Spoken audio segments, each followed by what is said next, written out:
I'm going to teach you how to overcome any anxiety problem using exposure therapy in 7 steps and show you how I applied this to my life, and we're getting started right now.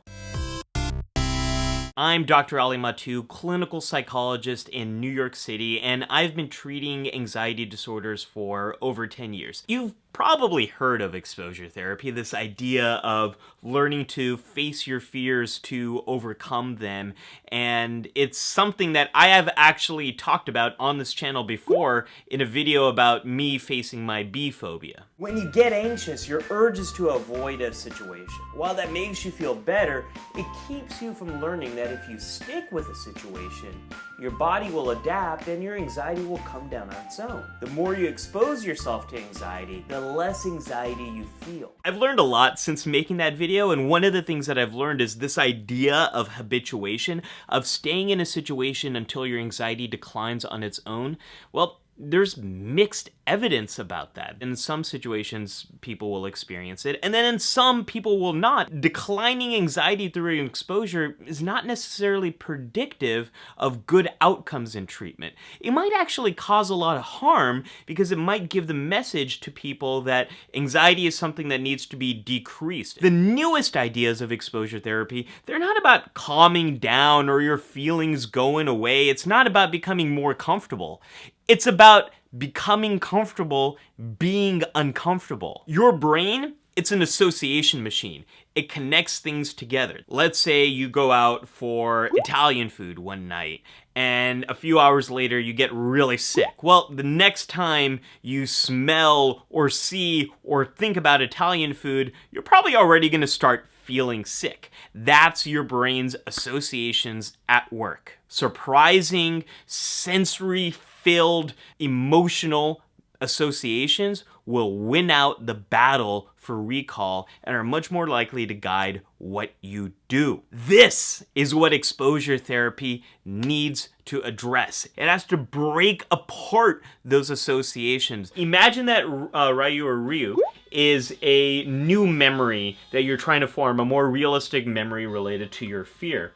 And imagine Ken is a older, very emotional, sensory-based memory. Let's say you have a fear of sharks and you're in the beach environment. Well, the much more emotional memory, the one that has all these powers, has sensory details, that has been built up for years and years and years, it's going to win that fight. So when you're at the beach, you're going to think of Jaws. You're going to think of these really scary situations. What we have to do is give this new memory that you're trying to form, we have to power it up so it can possibly win this fight, which I am going to attempt to do right now.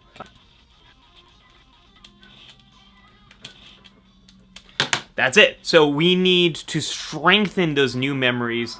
Now I can go into the water. Traditional cognitive behavioral therapy might start by trying to help you to think more realistically, by helping you gather facts about these things that you are afraid of, by helping you learn how to relax yourself. That can actually weaken the new memories you're trying to form, the new experiences you're trying to get. And it can actually make it harder for those new memories to win that battle. This is where the inhibitory learning approach to anxiety disorders comes in. It takes the best of cognitive science and combines it with the best of behavioral therapy to create a much more, I think, effective and helpful way of dealing with anxiety. If you have a mild anxiety disorder, you might be able to do this on your own. If you have mild to moderate, maybe you want to work with a therapist on doing this. And if you have moderate to severe, you might need a professional therapist as well as medication to do it. Step number 1 is know your fear.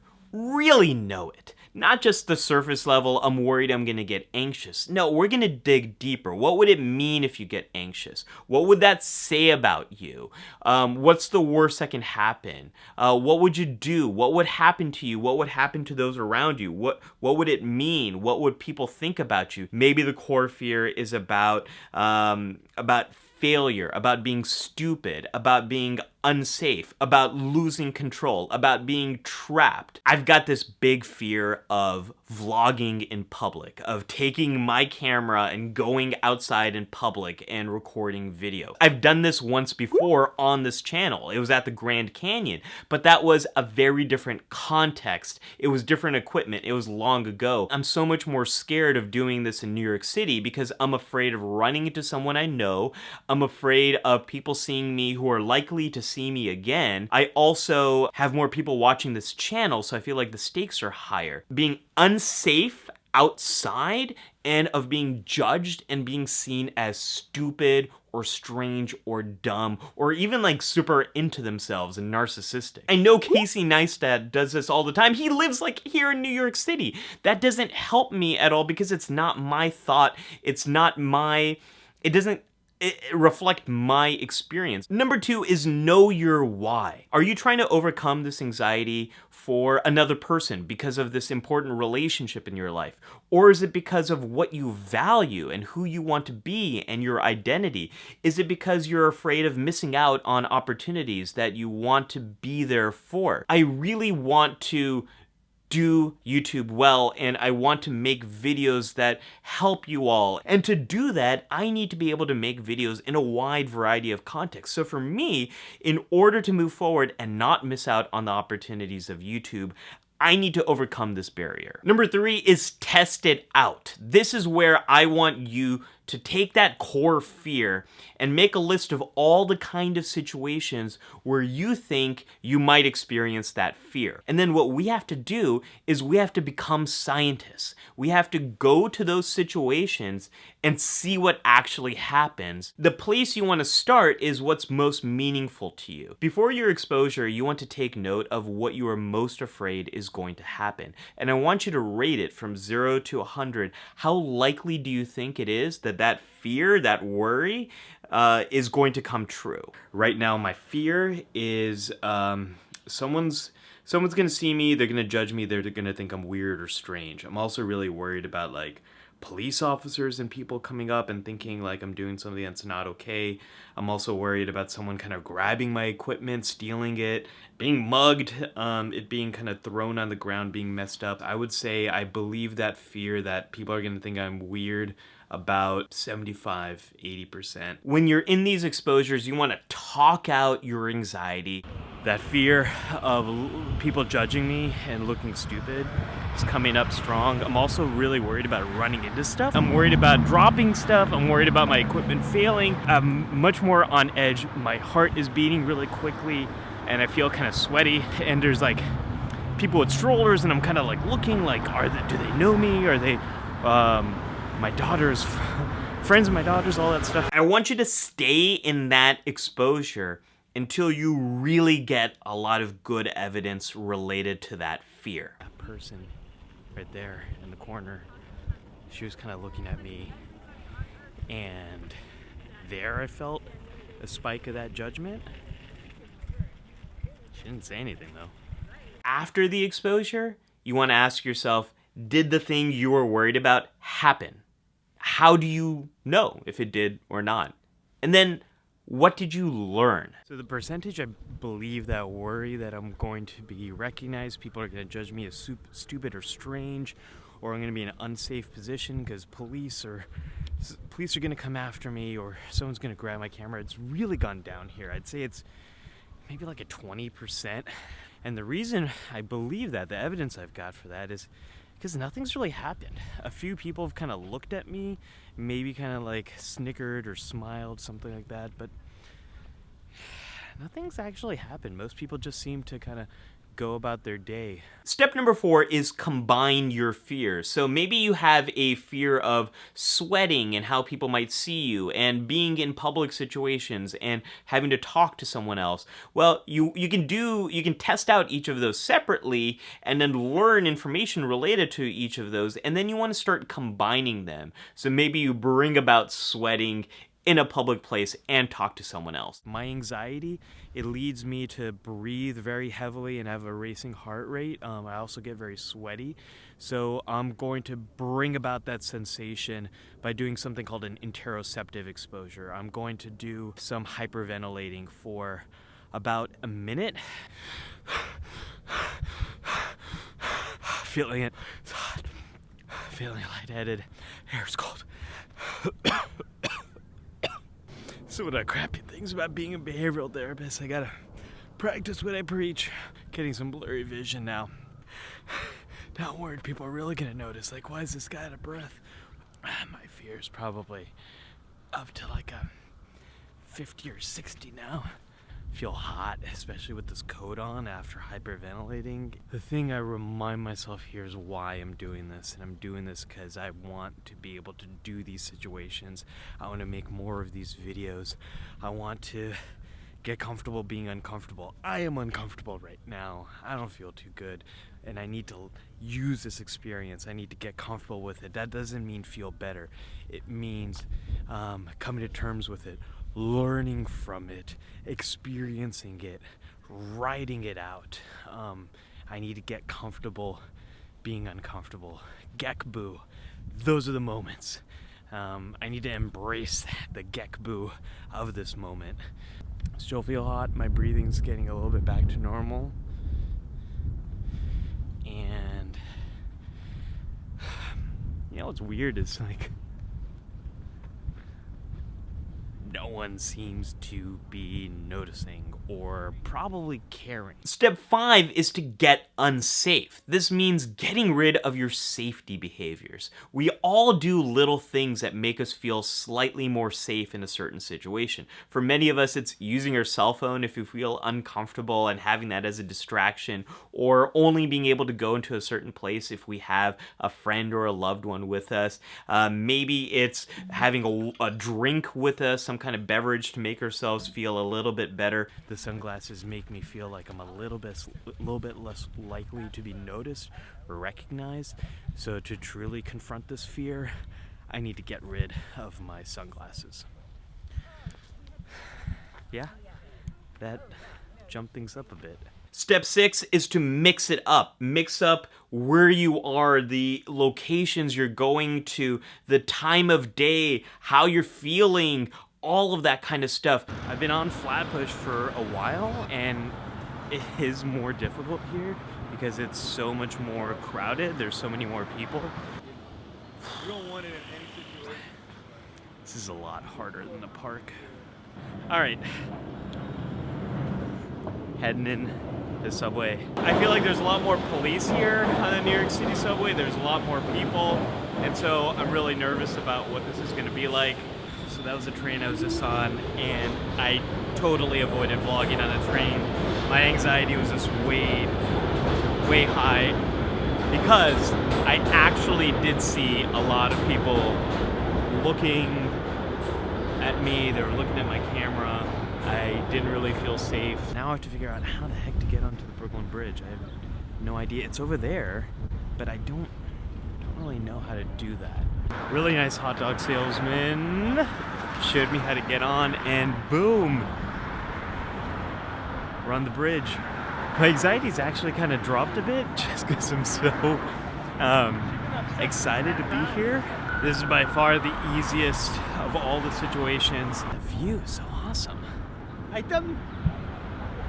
One of the reasons why the bridge is so much easier is because it's a context that's so far removed from my fear. This is a context that's super different from my everyday life or the kind of places where I would want to vlog. I'm gonna try Fulton Street. I'm gonna try just doing one stop on the subway, and of course there's like a train delay. That's like.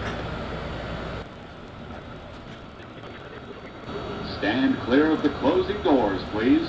Alright, goals is one stop. I'm just gonna record this for one stop and see what happens. People are largely just kind of like doing their own thing. No one's really paying much on it. Maybe it's because of like where I'm seated on the subway. I'm like right at the end. You can kind of see I'm like away from everyone. Maybe that's why. This is a Brooklyn-bound 4 train. The next stop is Wall Street. So what surprised me about that is no one really seemed to care much. Everyone was just kind of like doing their thing, live their own life. I passed by these police officers and they really scared me, but they didn't really seem to care either. I guess like this is kind of a much more common thing than I realized. This is something that people are more used to seeing. And I just dropped about half of that coffee on my bag, so that was unexpected. One more big spot I want to do is Chelsea Market. It's kind of all indoors, and I actually don't know if I'm allowed to do stuff like this. I think it'll be good for me if I do get stopped and if someone says put that camera away. That'll be a good experience for me. So my goal is just to kind of like walk through and vlog straight through. So let's see what happens. Some people are noticing, but honestly not much is going on over here. Similar to the subway, similar to Prospect Park, similar to the High Line, similar to the Brooklyn Bridge. People largely just kind of go about their normal day and do their own thing. I even passed by security people and didn't really do anything. Not much going on here at all. Man, pretty much every fear I have had has not come true. Alright, so I just walked through all of Chelsea Market. Nothing happened. People just kind of went about their day, and I walked by so many security people and no one had any reaction. After September 11th attacks, I've been so much more on edge about recording and doing things in public because I am so often stopped by security at airports and things like that. And one time with my buddy in college, we were just this is like 2003, we were just filming stuff in downtown LA, and police stopped us there. It's something that I've experienced before, and I've been much more anxious about it. Nothing's really happening. Step 7 is to face your fear. To bring about the real core fear that you have, the thing that you're most afraid of. So if you're experiencing social anxiety, we want you to actually get rejected. If you have a fear of failure, we want you to make mistakes and see what happens. If you have panic disorder, we want you to experience panic. I'm gonna head over to Times Square, super crowded area. A lot of people are gonna be there, and I'm going to record and try to promote my YouTube channel at the same time. So I'm gonna try to find a good spot over there where there's a good amount of people and a good likelihood that people are gonna have some kind of reaction. Indian price? What's Indian price? $5 per ticket. All right. I'm not saying you're Indian. I'm just saying I give you Indian price. Okay. All right. $5 a ticket. $5. So let me see if I know. You got my boy Hassan Minaj on here. If No. you're gonna give me the Indian price, I wanted to embrace that situation because it was someone who actually kind of called me out. The guy didn't even at any point comment on the fact that I was vlogging in real time. So I got my cards. I got my PSYCH SHOW stickers. Hey, check out the PSYCH SHOW. No thanks. Okay. Hey, check out the PSYCH SHOW. Nope. Check out the PSYCH SHOW. Thank you. She said thank you. Okay. That was not what I was expecting. Check out the PSYCH SHOW. Hey, you guys want to check out the PSYCH SHOW? You want to check out the PSYCH SHOW? You want to check out the PSYCH SHOW? Thank you. Let's do one more. Hey. You want to be in the vlog? What's your name? How's it going, Spider-Man? It's Jason Bourne. Jason Bourne? Nice to meet you. You're going to be on the PSYCH SHOW on Tuesday. This video is me facing my fear of vlogging in public. Vlogging? Vlogging, this right here, recording in public. Maybe you need a mask. That would be a lot easier. Once you take out once you take off your mask, then Yeah? it's like you're normal. Like It's a like lot if you're in the Matrix. All right. I think my fear here, I think it's done.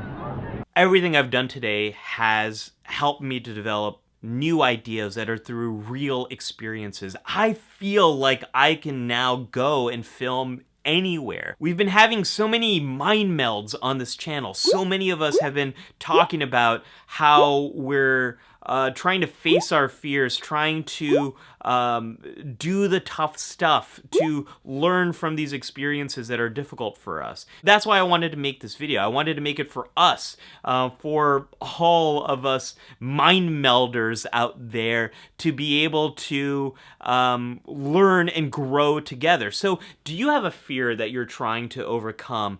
Do you want the support of all the mind melders in our community? Let me know in the comments below. If you like this video, give it a thumbs up. If you want more fun psychology videos that celebrate mental health, be sure to subscribe to the Psych Show. And welcome to Salim HP, my newest patron. Thank you, Salim. And if you'd like to become a patron of the Psych Show, check out patreon.com/the Psych Show, where you can help me make new episodes and get behind the scenes stuff in return.